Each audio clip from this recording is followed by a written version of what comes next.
Hello friends, welcome to achieve JRF by Jyoti Garg. आज हम क्या करने वाले हैं? आज हम जानने वाले हैं 10 कॉमन क्रेडिट टर्म्स को, जो कि आपको बहुत ज़्यादा हेल्प कर सकते हैं अगर आप पर्सनल लोन के लिए अप्लाई करने वाले हैं या फिर अगर आप खुद के क्रेडिट कार्ड की स्टेटमेंट्स को रीड करते हैं। ये वो टर्म्स हैं जिसमें आप बहुत ज़्यादा कंफ्यूज रहते हो, और अगर आप इन टर्म्स को अच्छे से समझ लेते हो, जो इसकी स्टैंडर्ड इंडस्ट्रियल टर्मोलॉजी है, अगर आप उसको ढंग से जान लेते हो तो आप बहुत अच्छे से अपने क्रेडिट टर्म्स को मैनेज कर सकते हो। अपने क्रेडिट को आप इजीली क्या है मैनेज कर सकते हो। तो चलिए जान लेते हैं कौन से हैं वो टॉप 10 क्रेडिट टर्म्स जिसमें आप सबसे ज्यादा कंफ्यूज होते हो। तो चलिए स्टार्ट करते हैं आज का लेसन।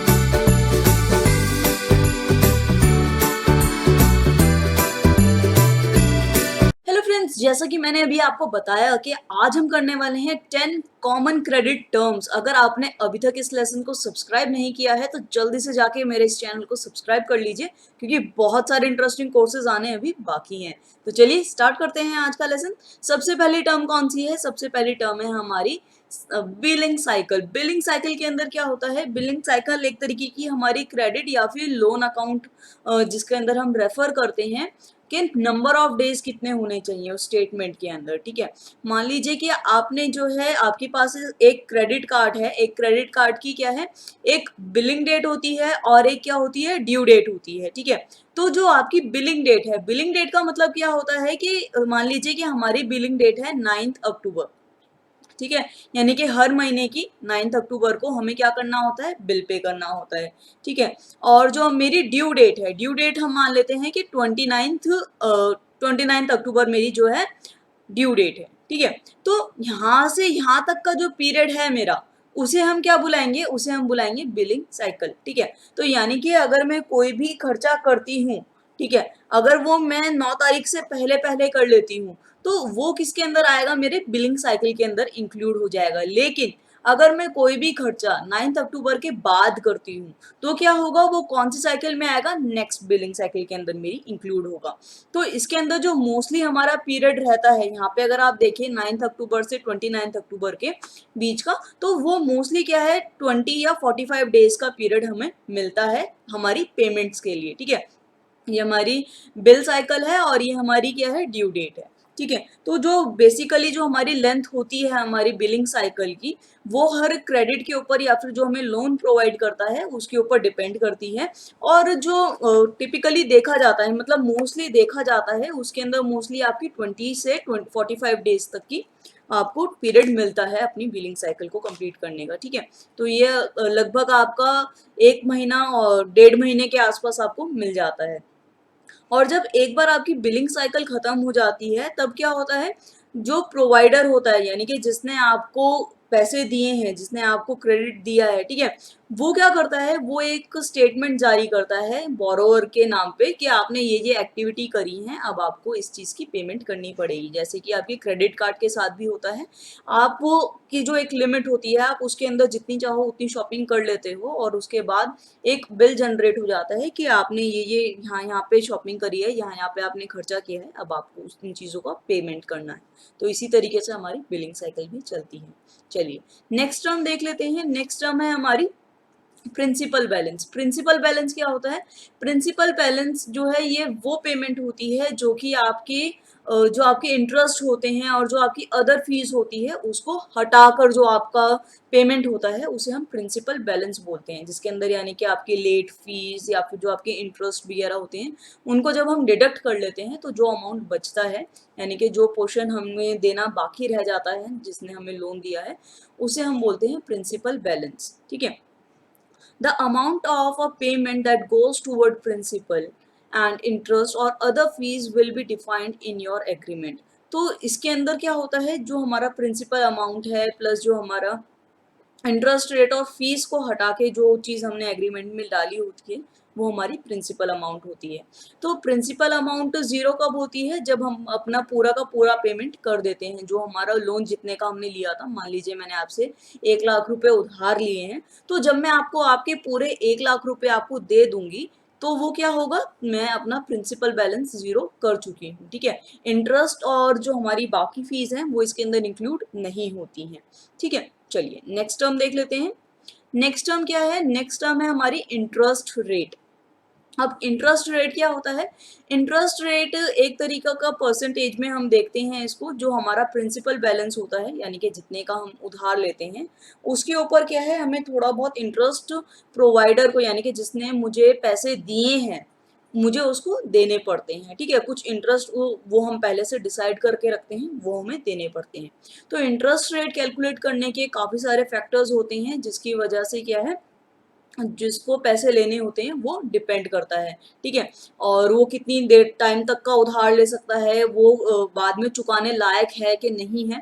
तो आप समझिए कि अगर कोई ऐसा बंदा होगा जिसकी कोई इनकम ही नहीं होगी, तो आप उसको ये जल्दी से पैसे दे दोगे? नहीं दोगे। क्यों नहीं दोगे? क्योंकि आपको पता है कि आगे उसके पास कोई स्कोप नहीं है आपके पैसों को लौटाने का। तो इसी तरीके से क्या है, काफ़ी सारे फैक्टर्स होते हैं, ठीक है, जिसके बेसिस पे आपको क्या है, कोई भी पैसे देता है। ठीक है, और जो बोरोअर होता है यानी कि जिसको पैसे लेने हैं, ठीक है, मतलब जिसको मैं पैसे दे रही हूँ, उसके जो क्रेडिट स्कोर है उसके ऊपर भी डिपेंड करता है कि मैं उससे कितना इंटरेस्ट रेट ले रही हूँ या कितने टाइम के बाद मुझे उससे पैसे वापस चाहिए। ठीक है, चलिए नेक्स्ट पॉइंट देखते हैं। नेक्स्ट हमारा आता है annual percentage rate. Annual percentage rate के अंदर क्या होता है, ये क्या है, हमारा एनुअली रेट लिया जाता है। ठीक है, अभी तक हम इंटरेस्ट रेट की बात कर रहे थे, अब ये जो हमारा एपीआर है ये क्या है, एनुअल बेसिस पे चार्जेस लगाए जाते हैं। ठीक है, एनुअल बेसिस पे इंटरेस्ट लिया जाता है और कोई फीस होती है हमारे अकाउंट में तो उसको भी इसके अंदर जोड़ा जाता है। ठीक है, और ये जो रेट होता है वो रिप्रेजेंट किया जाता है परसेंटेज में, जैसे कि इंटरेस्ट रेट भी परसेंटेज में होता है वैसे ही एनुअल रेट भी हमारा परसेंटेज में होता है। ठीक है, और ये डिपेंड करता है कि आपको बैंक या जो भी जिसने भी आपको पैसे प्रोवाइड करे हैं वो कितना परसेंट आपसे लेता है।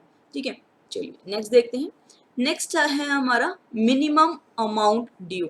तो जो मिनिमम अमाउंट ड्यू होता है वो क्या होता है, एक मिनिमम पेमेंट करनी होती है हमें मंथली बेसिस पे। ठीक है, जिसने पैसे लिए हैं उसको मंथली बेसिस पे एक इंस्टॉलमेंट भरनी होती है। ठीक है, और जिससे क्या है, ये पता चलता रहे कि हाँ वो पैसे देने लायक है और जो उसकी लेट फीस होती है वो नहीं लगती है। जैसे कि अगर आप कोई चीज़ इंस्टॉलमेंट पे लेते हो तो क्या करना होता है, आपको उसकी फिक्स्ड इंस्टॉलमेंट भरनी होती है। ठीक है, या फिर क्या होता है, एक परसेंटेज अमाउंट आपको देना पड़ता है, मतलब जितने की वो चीज़ है उसका एक पर्टिकुलर परसेंटेज आपको हर महीने उसे देना पड़ता है।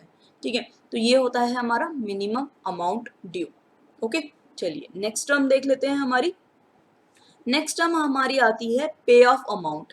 पे ऑफ अमाउंट क्या होता है, पे ऑफ अमाउंट एक तरीके का क्या है, एक क्लोजर होता है डेब्ट का, यानी कि आपने जितने भी पैसे लिए हैं आपको वो पूरे पैसे लौटाने हैं, उसे हम बोलते हैं पे ऑफ अमाउंट। यानी कि आप जिससे आपने लिए हैं आप उससे जाके पूछते हो कि भाई कितने पैसे मुझे आपके लौटाने हैं और आप उसको पे करते हो। ठीक है, the pay off amount could be more than the principal balance. जो आपका पे ऑफ अमाउंट होता है वो आपके प्रिंसिपल बैलेंस से ज़्यादा भी हो सकता है। क्यों हो सकता है ज़्यादा?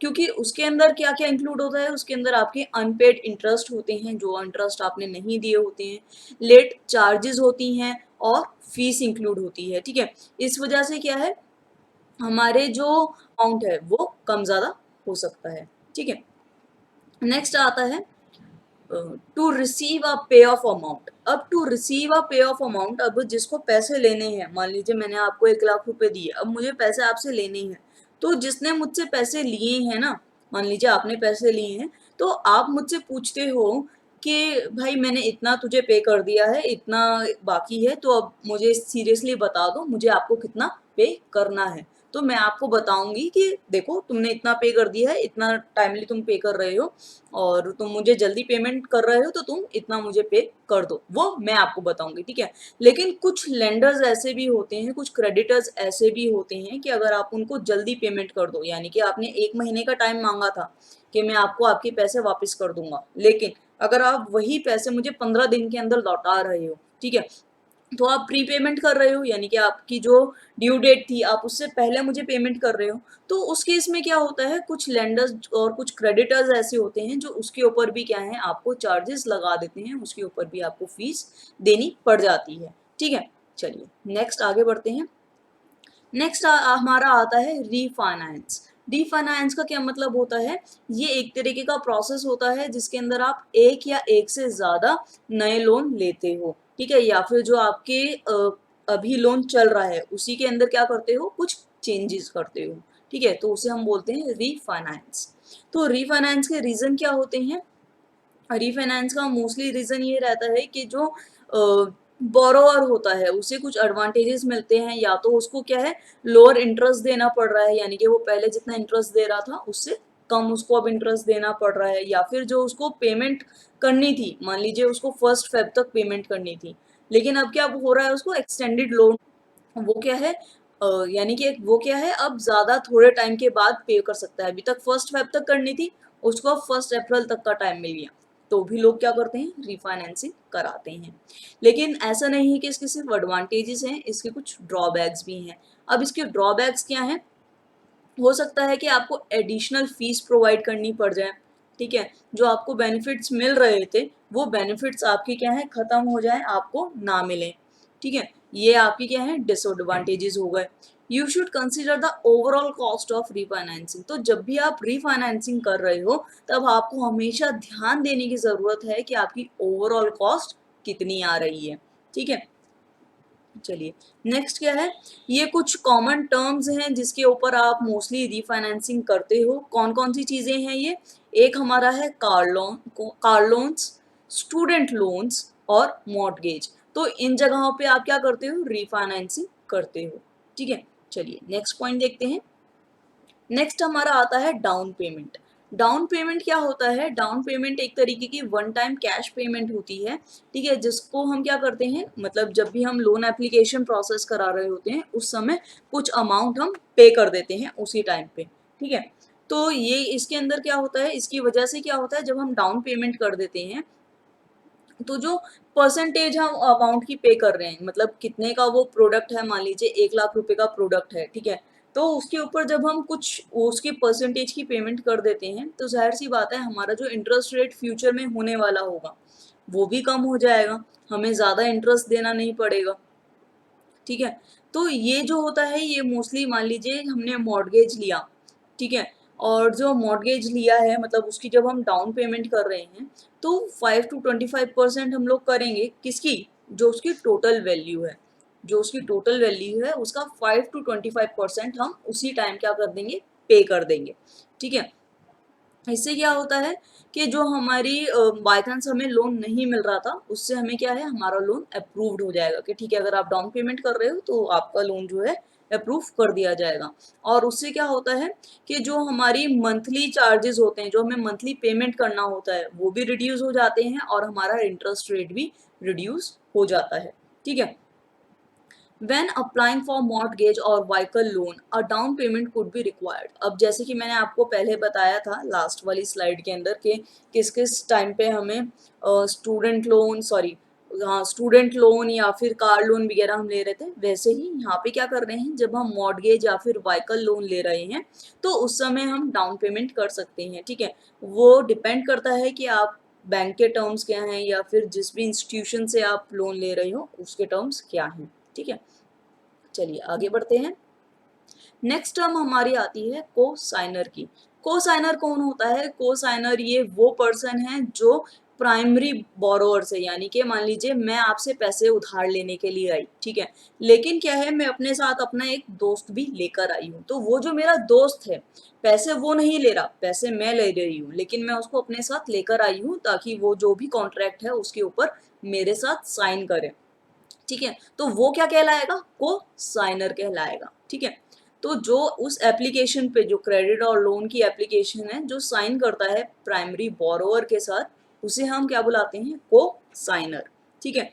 तो जब भी हम को साइनर को ऐड करते हैं हमारी लोन एप्लीकेशन के अंदर तब क्या होता है, उसकी जो स्ट्रेंथ होती है वो बढ़ जाती है, स्पेशली अगर को साइनर की जो इनकम है वो क्या है, उस क्रेडिट स्कोर से ज़्यादा हो, या फिर मैं मान लीजिए कि दिन के 100 रुपये कमाती हूँ लेकिन मैं, जो मेरा दोस्त है जो मेरे साथ आश्वासन दे रहा है आपको कि ये पैसा पूरा दे देगा और मेरे साथ साइन कर रहा है, वो मान लीजिए कि दिन के 1000 रुपये कमाता है, तो क्या होगा, मुझे लोन मिलने के चांसेस बढ़ जाएंगे, ठीक है।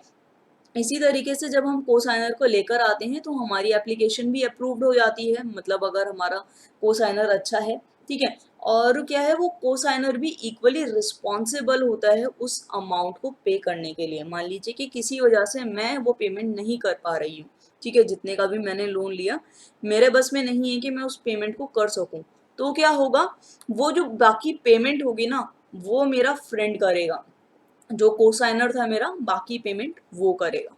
ठीक है, चलिए लास्ट टर्म देख लेते हैं, last but not the least. Last हमारी आती है कोलेटरल। कोलेटरल के अंदर क्या होता है, ये मोस्टली हमारी एसेट या प्रॉपर्टी जब हम बोरो करते हैं उस समय ली जाती है। ठीक है, यानी कि अगर हम कोई चीज पैसे ले रहे हैं किसी से, तो उसके बदले हम क्या देते हैं, उसके बदले हम उसको कोई ना कोई अपना एसेट या फिर कोई ना कोई प्रॉपर्टी दे रहे हैं एज एज सिक्योर करके, कि हाँ ठीक है, अगर मैं आपको पेमेंट नहीं कर पाया तो आप मेरी वो व्हीकल रख लीजिएगा या फिर मेरा घर आप रख लीजिएगा। ठीक है, तो इस तरीके की कोई चीज हम गिरवी रखते हैं। ठीक है, तो जो कोलेटरल होता है वो कब, ये क्या होता है, ये फ्लेक्सिबल भी होता है और फिक्स्ड भी होता है। ये डिपेंड करता है कि आप किस टाइप का लोन ले रहे हो। ठीक है, however for a loan to be secured, तो जब भी अगर हम लोन कोई ऐसा बंदा दे रहा है कि हाँ कोई इंस्टीट्यूशन दे रहा है, तो वो मोस्टली क्या करते हैं, ऐसी कोलेटरल चीज आपकी लेते हैं जिसका अमाउंट या तो उस पैसों की इक्वल हो या फिर उससे ज्यादा हो। मान लीजिए कि अगर मैं आपको कोई 1 लाख रुपए उधार दे रही हूँ, तो क्या होगा, मैं आपकी बाइक उधार रख सकती हूँ, जो कि हो सकता है कि 1 लाख से ऊपर की हो या फिर 1 लाख तक की हो। ठीक है, तो इससे क्या होता है कि अगर आप बाय चांस मुझे वो मेरे 1 लाख रुपए वापस नहीं, तो मैं क्या करूंगी, मैं उस जो आपकी बाइक थी उसको बेच कर, क्योंकि अब मैं उसके ऊपर पोजेशन ले सकती हूँ क्योंकि आप मुझे पे नहीं कर पा रहे हो, मैं उसको बेच कर अपना पैसा जो मेरा लॉस हुआ है मैं उसको पूरा कर सकती हूँ। ठीक है, तो चलिए देखते हैं कि कौन कौन से होते हैं कोलेटरल के टाइप्स। एक तो रियल स्टेट होता है, घर वगैरह जो आपके रहते हैं, व्हीकल्स, जैसे कि मैंने अभी एग्जांपल लिया था आपके बाइक का, कार का, वो सब आपके हो गए। ठीक है, इक्विपमेंट्स, मशीनरी, अगर आप किसी फैक्ट्री वगैरह में काम करते हो तो जाहिर सी बात है आपकी इक्विपमेंट्स होगी, मशीनरी होगी। ज्वेलरी हो गई, जैसे कि ज्वेलरी तो आपको नॉर्मल पता ही होगा। ठीक है, होम इक्विटीज हो गई, तो ये सारी चीजें आती हैं आपकी कोलेटरल के अंदर। ठीक है, तो फ्रेंड्स अगर लेसन अच्छा लगा हो तो प्लीज लाइक कर दीजिएगा, शेयर कर लीजिएगा अपने सभी दोस्तों के साथ, कमेंट करना बिल्कुल भी मत भूलिएगा। ये कुछ लिंक्स हैं जिससे आप मुझसे कनेक्ट कर सकते हो, और ये सारे लिंक्स आपको नीचे डिस्क्रिप्शन पे मिल जाएंगे, आप जहाँ पे कन्वीनियंट हो वहां से मुझसे ज्वाइन कर सकते हो। तो चलिए फ्रेंड्स, मैं मिलती हूँ वो आपसे अपने अगले लेसन में, तब तक के लिए keep learning, keep sharing. Thank you so much.